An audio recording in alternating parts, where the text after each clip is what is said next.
selamat pagi semuanya rekan-rekan Ruang Podcast FEB. Kali ini kita akan berbincang yang serius terkait akademisi. Nah, dan saya tidak sendiri, seperti biasa selalu ditemani oleh bintang tamu. Kali ini bintang tamu yang tampan kita ada Bapak Dr. Ferry. Silakan Pak, kenalan dulu. Terima kasih Bu Dr. Indri. Bismillahirrahmanirrahim. Assalamualaikum warahmatullahi wabarakatuh. Ya, saya memperkenalkan diri terlebih dahulu. Nama saya Ferry Irawan. Saat ini saya menjadi dosen di Fakultas Ekonomi dan Bisnis UPNVJ di program studi akuntansi. Sebelum menjadi dosen, kebetulan saya pernah ada di dunia praktisi, bekerja di Direktorat Jenderal Pajak lebih kurang selama 15 tahun. Mungkin itu Ibu perkenalan awalnya. Iya, dan Pak Ferry juga sekarang ada tugas tambahan ya Pak? Oh iya Ibu, ya, betul. Sebagai Kaprodi di Magister Akuntansi. Jadi buat yang pengen banget tahu tentang Prodi Magister Akuntansi, silahkan nanti hubungi Pak Ferry ya. Jadi langsung dilanjutin kuliahnya ya. Oke, tadi Pak Ferry di awal sudah menjelaskan bahwa background sebelumnya pernah bekerja di Direktorat Jenderal Pajak ya Pak. Ya.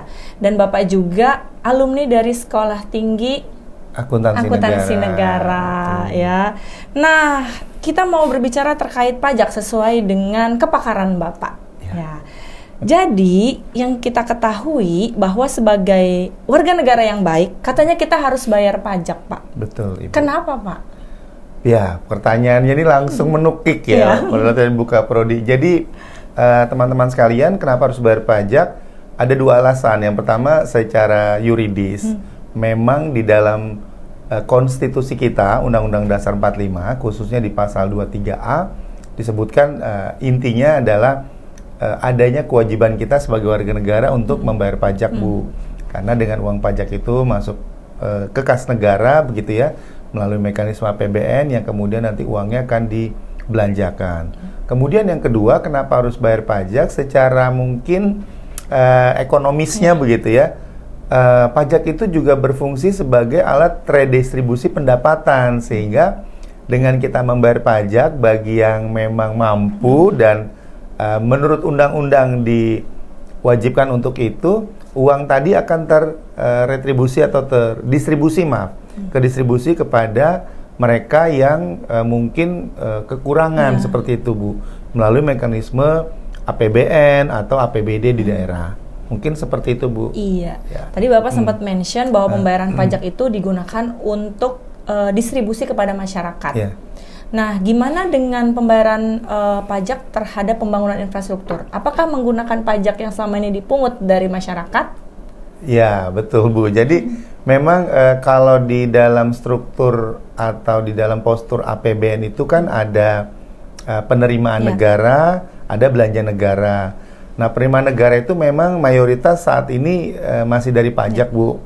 Kemudian nanti uang itu kan ketika udah nyampur dalam pos penerimaan itu nanti akan didistribusikan ya, Bu ya, ke dalam pos-pos atau akun-akun pengeluaran. Sehingga memang kalau kita telusuri, tentu saja infrastruktur itu membutuhkan pembiayaan.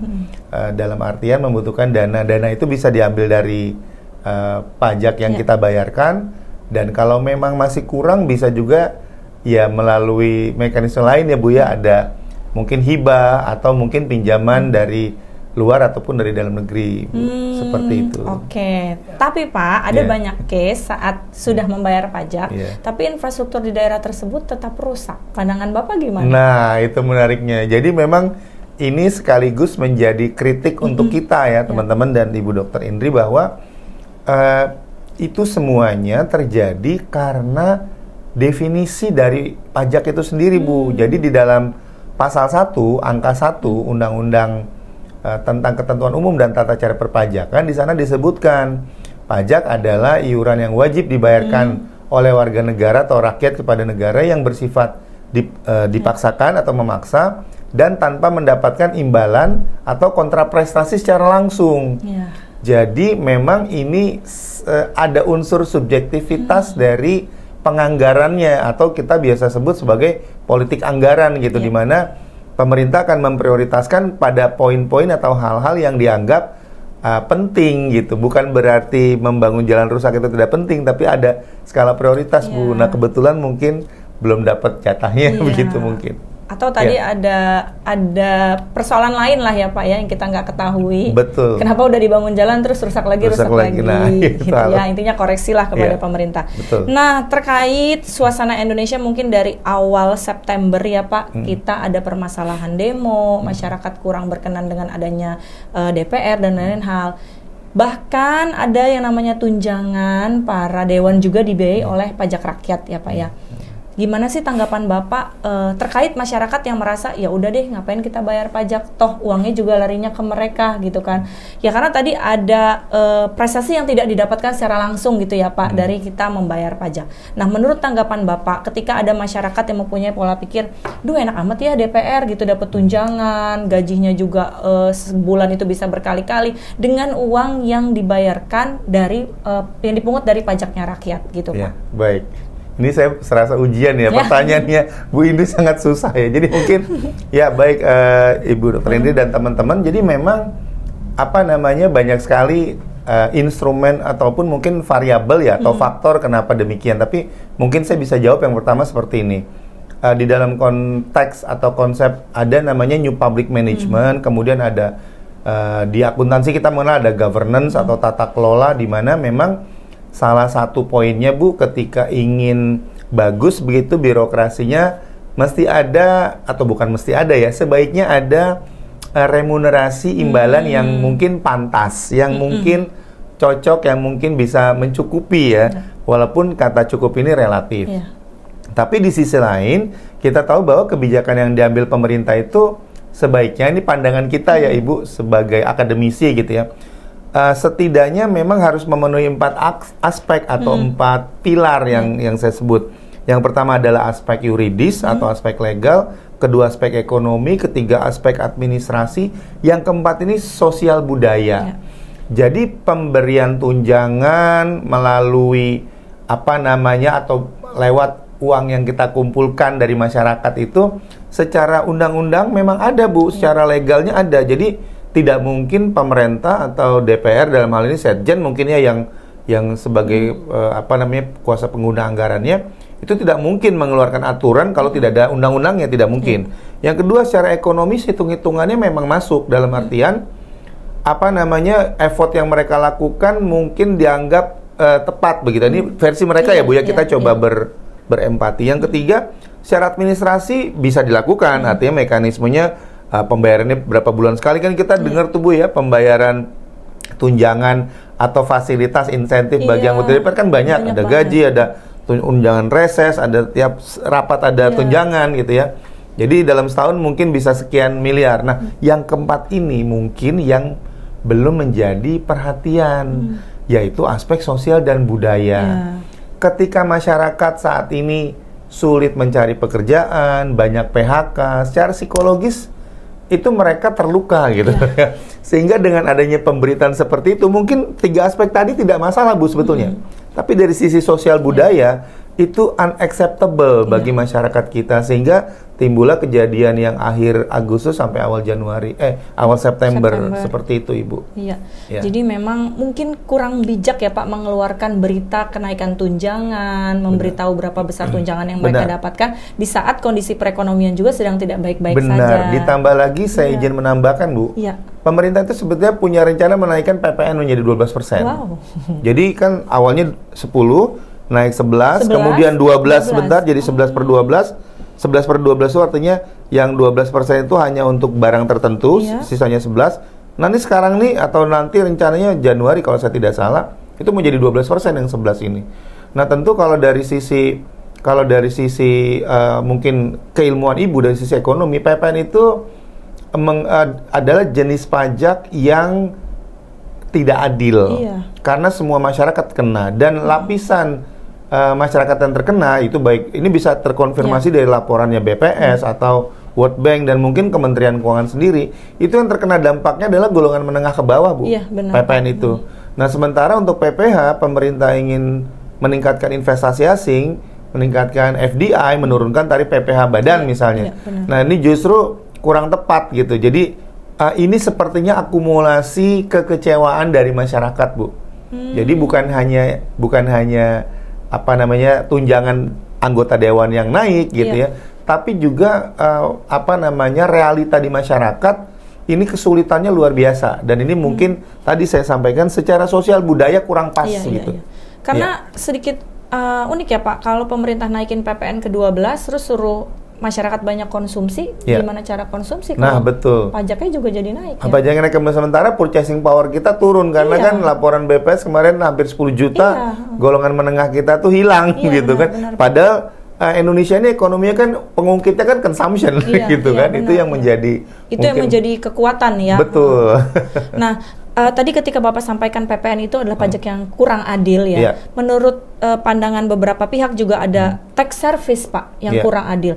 Tax service itu kan harusnya dikenakan kepada perusahaan. Tapi beberapa perusahaan, kita sebut aja restoran ya gitu teman-teman semua. Banyak restoran yang memang mahal, yang luxury, tapi mereka memberikan pajak yang tinggi, namun proses pelayanannya adalah self-service. Kan aneh gitu ya. Tapi memang uniknya lagi di saat masyarakat juga protes, masyarakat juga tetap menikmati makan di situ gitu kan. Nah, menurut Bapak pandangan yang seperti itu, haruskah memang dibagi dua jumlah pemotongannya atau semuanya diberikan kepada konsumen? Ya, baik. Mungkin terima kasih Bu pertanyaannya. Yang pertama mungkin saya jelaskan terlebih dahulu bahwa misalnya pajak restoran itu pengelolaannya ada di pemerintah daerah, pemerintah daerah. Dan memang karakteristik dari pajak daerah dalam hal ini kabupaten, kota dan provinsi, mungkin kalau restoran itu dikelolanya oleh pemerintah kabupaten atau kota, karakteristiknya mirip seperti PPN sebetulnya Bu. Jadi pajak atas konsumsi gitu ya. Jadi kita makan di restoran kita dikenai. Dan di luar itu ada service charge. Jadi sebetulnya di luar PPN service charge. Kalau dalam hitungannya di akuntansi, service charge itu nanti dianggap sebagai other revenue dicatatnya. Nah, dia nanti akan dibagikan kepada karyawan. Nah, kalau yang pajak restorannya itu akan dicatat sebagai pajak restoran dan nanti akan disetorkan. Jadi dipungut dari konsumen kemudian disetorkan kepada kas daerah. Biasanya ada nomor rekeningnya lah gitu ya, sama seperti pajak pusat. Nah, memang ketika luxury tadi kenapa kok bisa mahal dan masyarakat harus tetap self service ya, saya kira mungkin kalau itu lebih kepada apa ya Bu ya istilahnya lebih kepada kemewahan yang ingin ditawarkan oleh si restoran dan mungkin dia meng-capture konsumen-konsumen yang kelas atas. Cuman ya sebut saja restoran ayam goreng yang modern misalnya, itu kan udah banyak self service ya. Kita ngambil sendiri padahal kita udah kena pajak atas konsumen, kemudian mungkin ada service charge ya, seperti itu. Ya itu tadi, jadi sebenarnya tidak masalah ya Pak ya, dan memang mungkin masyarakatnya juga senang ya. Iya, mungkin seperti itu Bu. Tapi ya memang karena kalau pajak restoran itu sendiri pajak atas konsumsinya Bu, bukan atas layanannya memang. Jadi memang lebih preference kepada masyarakat aja ya mau pilih makan di restoran yang mana. Betul, gitu kan. betul. Nah, Pak terkait pajak sendiri, kalau dalam bidang pekerjaannya nanti kan banyak mahasiswa S1 akuntansi ya Pak, mungkin juga kan yang lulus, dan Bapak juga sebagai pembina tax center di FEB UPN Veteran Jakarta. Bidang pekerjaan apa yang bisa jadi ketertarikan gitu mahasiswa bekerja dalam bidang pajak? Baik Bu. Jadi di FEB ini kita kan ada 3 jurusan, semuanya masuk Bu, masuk ke bidang pajak, bisa masuk. Kalau ekonomi kan melihat pajak sebagai instrumen makro, gitu ya.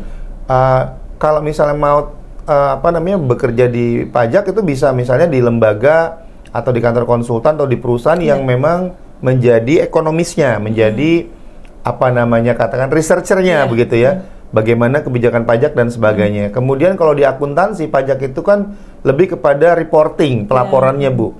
Jadi kalau ada transaksi ini dicatat, pajaknya berapa dihitung, nanti disetor ke kas negara, lapor SPT.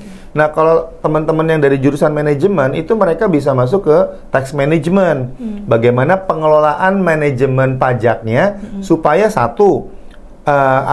cash flow tidak terganggu Bu. Karena banyak perusahaan itu yang katakan saya nggak berani bilang bangkrut, tapi mungkin turun performanya karena terlalu patuh pajak sehingga dia lupa bahwa the most important things dalam operasional perusahaan itu cash. Jadi laporan laba rugi itu kan accrual, dia tuh nggak ada uangnya ya. Dia tuh hitung-hitungan, kalau teman-teman akuntansi tahu accrual. Sementara bayar pajak itu cash, sehingga di akhir tahun perusahaan bingung, revenue besar, profit besar, tapi cashnya dikit atau minus.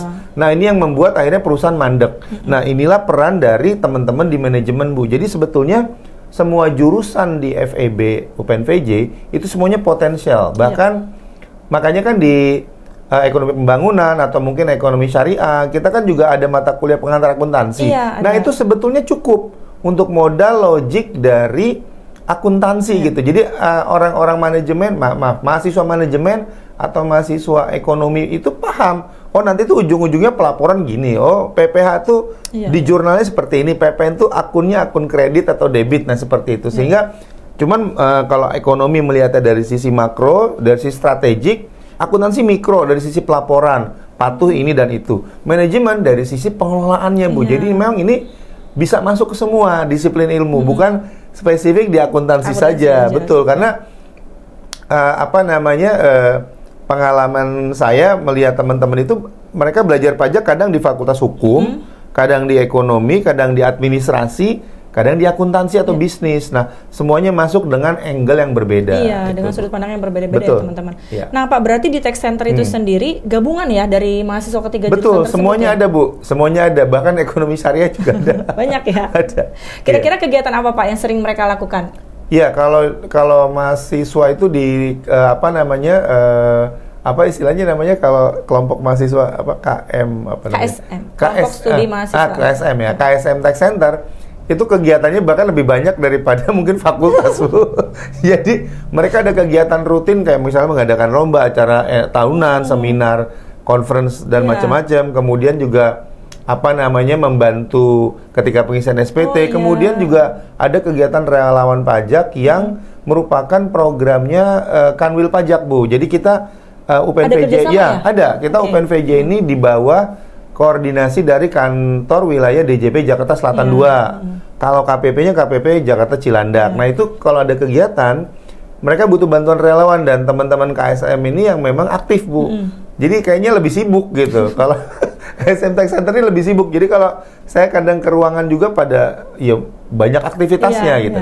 Jadi produktif lah ya. Sangat produktif sekali. Dan sedikit promosi, Pak Ferry juga merupakan salah satu saya bisa bilang owner atau sebagai ini Pak, sebagai advisor ya, Dewan Penasehat di nama perusahaannya? DSK Global. Ya, boleh cerita sedikit Pak tentang perusahaannya? Gak apa-apa ya? Iya, karena tempat anak-anak magang juga loh. Mungkin nanti anak-anak kalau udah nonton podcast ini bisa daftar magang. Ya, baik. Terima kasih Bu Dr. Indri. Jadi memang sebetulnya kalau untuk posisi kita sebagai advisor, karena kan kita dosen kan kita terikatnya di kampus, tapi tentu untuk bisa mengasah keterampilan, pengetahuan gitu ya, kita juga perlu mengaplikasikan keilmuan kita. Karena izin Bu Indri, pajak ini aturannya sangat-sangat dinamis. Jadi mungkin Ibu nggak percaya kalau setiap 2 minggu itu ada aturan pajak baru. Ada keputusan Menteri Keuangan baru tiap 2 pekan. Ya memang harus diupdate. Misalnya terkait dengan kurs, tingkat suku bunga, suku bunga sanksi, kemudian imbalan bunga, itu tiap 2 minggu sekali Menteri Keuangan ngeluarin KMK Bu. Jadi kalau misalnya Bu Indri tanya aturan pajak sekarang, saya mungkin nggak tahu, karena tiap 2 minggu sekali. Nah, total aturan pajak itu lebih kurang ada 14.000 dari undang-undang, peraturan pemerintah, peraturan presiden, peraturan menteri, perdirjen, kepdirjen, surat edaran dirjen pajak. Itu 14.000 dan kami para dosen tidak mungkin menghafal dan tidak mau juga menghafal gitu ya. Nah, sebetulnya kita menjadi advisor itu lebih pada ngelihat case-case terbarunya Bu. Jadi kita memberikan sudut pandang dari akademis nih. Ada perusahaan seperti ini mau melakukan misalnya tax planning. Tax planning itu boleh apa enggak? Ya boleh, karena memang misalkan justru diakomodir oleh undang-undang. Yang tidak boleh kita jelaskan itu tax evasion, penggelapan pajak, penyelundupan pajak, memasukkan invoice, itu yang tidak boleh. Nah, itulah peran kita sebagai akademisi. Walaupun memang sisi konsultan pasti melihat dari kepentingan kliennya atau dari sisi wajib pajaknya. Tapi memang gini Bu, menariknya adalah kita kan belajar ada asymmetric information. Nah, ini menariknya adalah ketika kita ada di posisi advisor, kita bisa ngelihat dua-duanya. Jadi mohon maaf ya, bagi teman-teman Fiskus mungkin yang menonton atau bagi wajib pajak yang menyaksikan, kadang-kadang Fiskus mungkin berburuk sangka dengan wajib pajak. Ini kok perusahaan rugi melulu, ya? Ini pasti nggak sengaja biar nggak bayar pajak, gitu. Dari sisi wajib pajak, ini tuh kita bisnis lagi sulit. Ya kan? Jangankan bayar pajak, bayar tagihan kita aja berat. Gaji karyawan aja betul. Bingung, nah, jadi memang perlu ada apa? Ya, konsultan itu menjadi bridging sebetulnya, menjadi jembatan untuk mereduksi adanya asimetrik tadi, sehingga kita bisa jelaskan faktanya seperti ini, gitu. Jadi kita kalau konsultan itu membantu sebetulnya, Bu, membantu tadi asymmetric information, karena dari sisi wajib pajak juga mengatakan bahwa kantor pajak itu, petugas pajak itu pokoknya maunya kita bayar, untung, harus bayar gitu. Sementara kan bisnis itu Ibu mungkin sudah lebih paham. Kita kan ada bisnis life cycle, ekonomi itu ada downturn, ada upturn, nggak mungkin naik terus gitu. Nah, kantor pajak itu punya pemikiran yang namanya bisnis selalu naik, Bu. Kenapa? Karena target di APBN-nya naik terus. Gitu. Nah, itu jadi constraint, Bu. Nah, gini Pak, tadi mungkin kalau kita sempat mengkritisi tentang PPN, ada tax service, ada nggak ya Bapak bisa kasih masukan gitu kepada pemerintah juga? Sebenarnya masih ada loh celah pajak, termasuk tadi dalam sistem asymmetric information yang selalu kita bahas ya dalam skala mikro. Itu juga kan ada banyak yang nggak tahu ya dari sisi pembayarnya, pemungut pajaknya juga kan hal yang seperti itu tidak tahu. Ada nggak pasaran lainnya? Ya, saya kira pajak itu harus dipahami sebagai salah satu instrumen dalam ekonomi buat meningkatkan atau bahasa awamnya memutar perekonomian.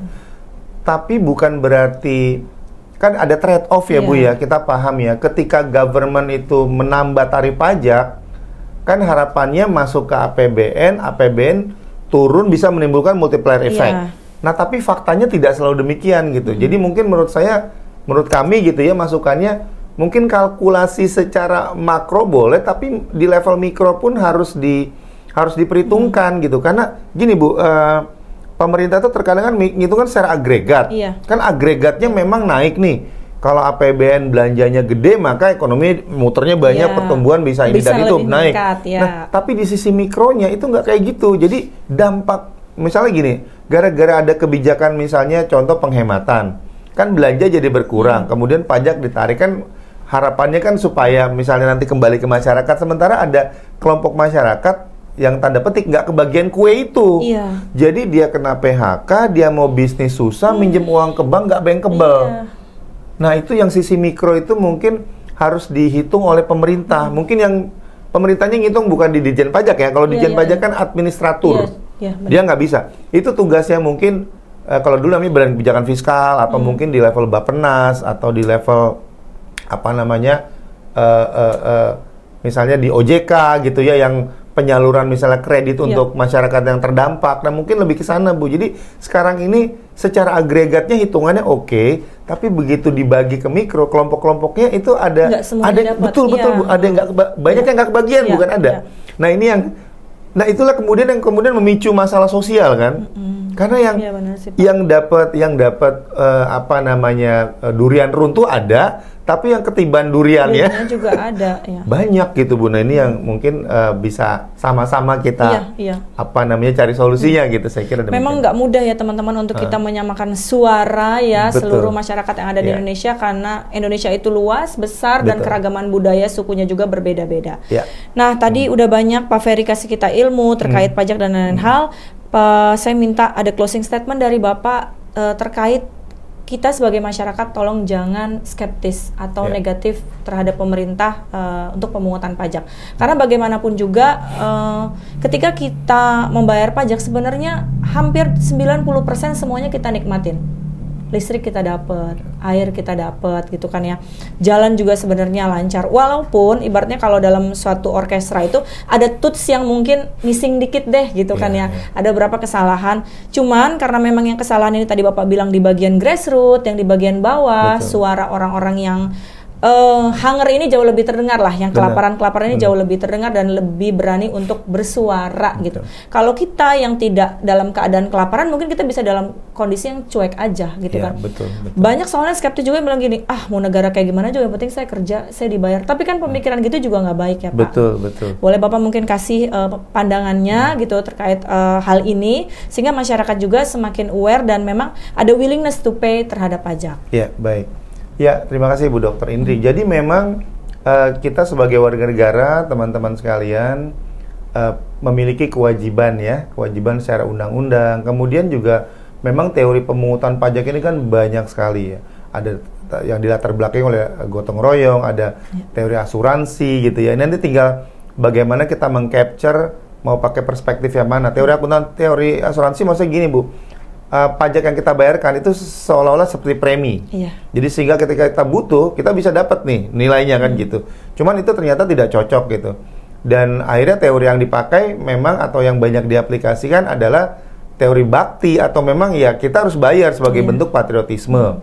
Ya. Namun di sisi lain juga saya kira pemerintah juga mesti mawas diri gitu ya, mesti membuka diri terhadap berbagai masukan terhadap misalnya kenyataan di lapangan tadi Bu, dari sisi sosial budaya gitu kan. Kami bisa memahami kenapa PPN itu naik Bu, karena PPh badannya turun. Dan waktu itu saya pernah 2014 saya pernah menghitung Bu menggunakan CGI. Waktu itu pakai gempek ya. Pakai gempek kita hitung akumulasi kalau tarif PPh badan turun dari 20% jadi 22%, maka penerimaan pajak itu secara nasional itu bisa 300 sampai 400 triliun, Bu. Dan itu kan nambelnya susah di APBN. Nah, cara paling gampang naikin tarif PPN. Jadi PPh badan turun supaya penerimaan di APBN stabil, PPN-nya harus naik. Nah, di PPN ini ya Bapak Ibu para pengambil kebijakan ini yang paling terdampak adalah masyarakat di level bawah. Karena punten, misalnya saya belanja harganya 10.000 kena PPN bisa 10% ya, biar gampang hitung. 1.000 buat orang yang nggak mampu dengan 1.000 konglomerat kan beda. Nah, itu yang kemudian membuat berbagai masalah timbul. Tapi saya kira sebagai warga negara yang baik, kita kampus bercirikan bela negara, saya kira kita harus mendukung dari sisi yang baik, tapi tetap harus memberikan kritik, Bu. Saya kira tetap harus memberikan kritik, dan pemerintahnya juga harus mawas diri, menerima kritik juga begitu ya, supaya ada harmoni dalam kehidupan kita juga bisa mencapai apa yang kita inginkan, pertumbuhan ekonomi bagus, kesejahteraan meningkat, dan tentu saja yang berkeadilan. Itu Bu. Oke, terima kasih Pak Ferry atas semua informasinya, ilmunya, dan tadi ada terakhir masukan kepada juga para pemegang kebijakan dan kepada masyarakat juga untuk tetap berpikir positif terhadap pembangunan negara kita. Terima kasih untuk teman-teman semua yang sudah menyimak podcast hari ini. Sampai bertemu di video podcast berikutnya. Bye-bye. Terima kasih.